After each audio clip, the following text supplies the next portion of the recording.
The Los Angeles City Council has voted to expand the city's anti-camping law to totally ban homeless encampments within 500 feet of schools and daycares.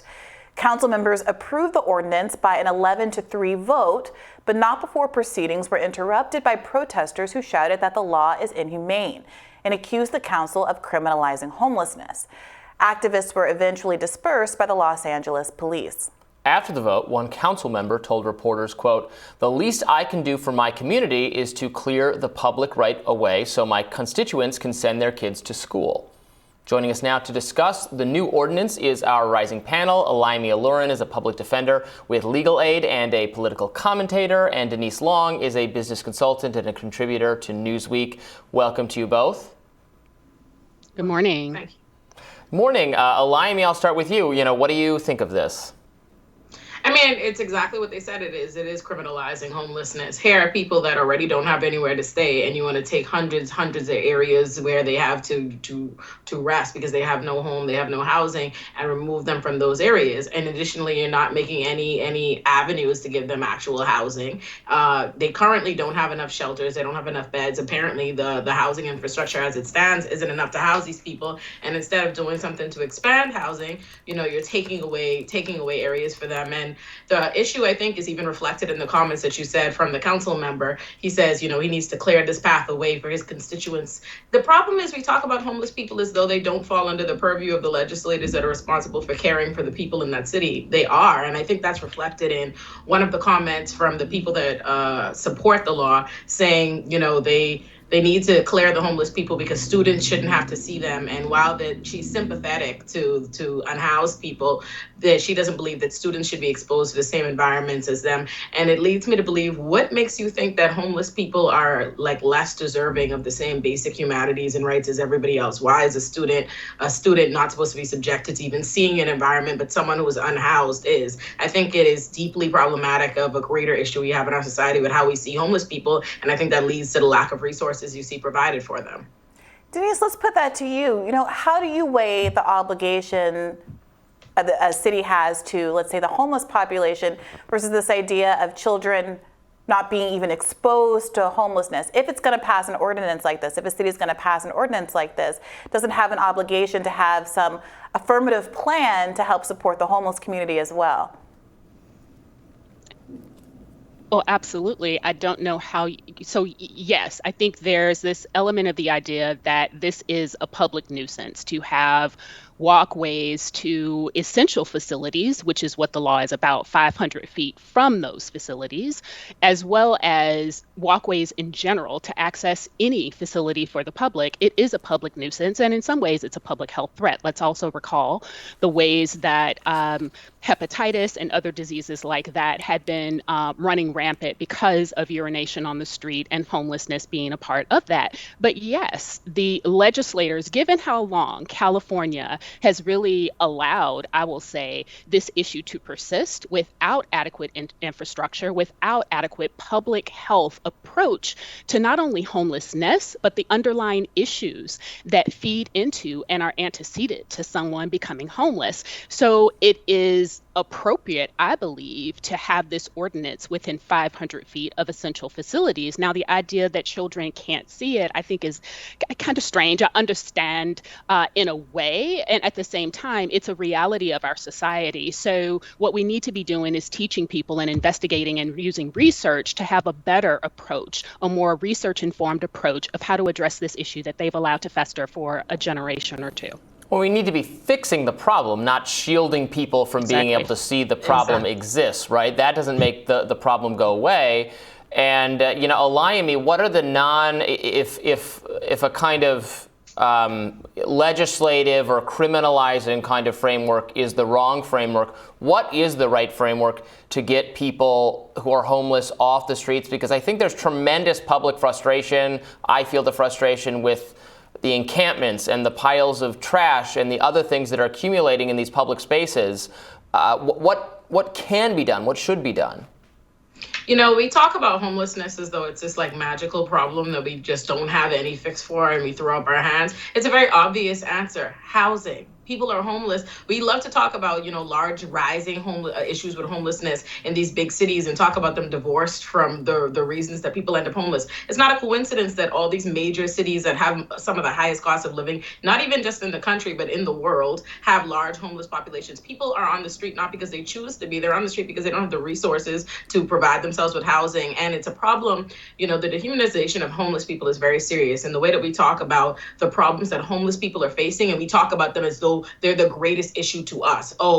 We have to see the homeless people. We're exposed to hepatitis. We're exposed to, this public health issues. They're in our walkways. When we read, the primary focus we need to talk about is the entire groups of populations of people that are experiencing this. And remember the fact that most of us are just one paycheck away from being homeless ourselves. The average American is, in fact, in that situation. So the same way we're looking down on homeless people, and we need to remember that could be any of us. And instead, we need to address a society that isn't giving adequate money to livable wages and housing and making that available. That's what the obvious issue is here. You have people sitting on the street because they don't have anywhere to go. So, lower wages, lower cost of living and increased wages. Yeah, to your point, Olayemi, Finland is on track to completely eliminate homelessness by 2025, according to Fortune magazine, using a housing-first strategy that places people experiencing long-term homelessness into communal or apartment housing as a first step in rehabilitation. Denise, what do you think the barriers are to people having that kind of approach in the United States? We do have, at least before the pandemic, only about, it's a large number, but in terms of the scale of the problem, 500,000 homeless people. Bernie Sanders, as part of his campaign, committed to end homelessness. Compared to a lot of other issues where you have millions and millions of people in poverty experiencing food insecurity, those kinds of things, it seems like a relatively small cohort to start to address their issues. What are the barriers, do you think, to politicians actually committing to doing what Finland is doing? Well, two things. I think there are more than 500,000 homeless people. LA County has 66,000 themselves. So I think part of the barrier is the idea that homelessness and the way we talk about it makes it sort of this thing that exists, and we don't seem to know how to frame the issue in order to be able to address it both in a humane way, but also in a strategic way, because it's both and. We cannot have the issues that we have from the health standpoint and the obstruction of public spaces standpoint, but we also can't write off the people in our country in a way that sort of throws them to the side or, heaven forbid, puts them on an island by themselves, so to speak. So that's part of the issue. I also think what we need to do is take a census of our homeless population. And when I say that, I'm not just talking about the numbers. I'm also talking about the various reasons that people are homeless. There are some people who would probably prefer to just be left alone. There are some significant mental health concerns that we know from the research and studies that have been done with the homeless population, such as schizophrenia and the like. There are also people who are experiencing significant trauma. Those are those adverse childhood experiences and those other things that happen in someone's life that overwhelms their ability to cope with daily life. And to the point of my co-panelist here, there are people who've just lost their jobs for various reasons, including some reasons that could be traumatic, and they find themselves without family support or a social safety net around them in order to keep them from being homeless. So I think we need to have the conversation in a more robust way and look at and take a true public health approach to both the antecedents to homelessness and respond to those antecedents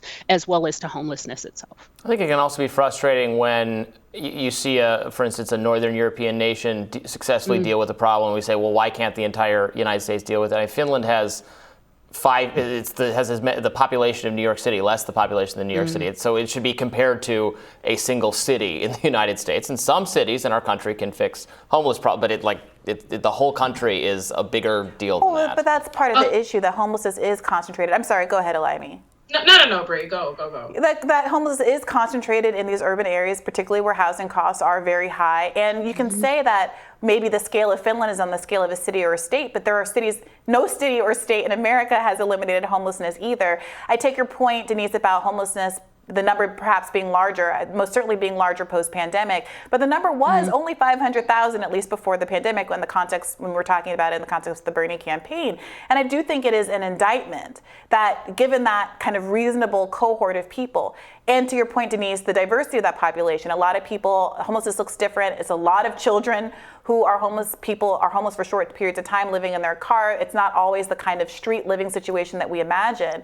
But that despite all of that diversity, despite the mental health issues, despite all of the different things that could start chipping away at this puzzle, we've seen very little political appetite for doing so. And I think the reason for that is the lack of political agency and voting power that comes from this group. It's much more powerful to stigmatize them than to support them. I'll give you the last word, Olayemi.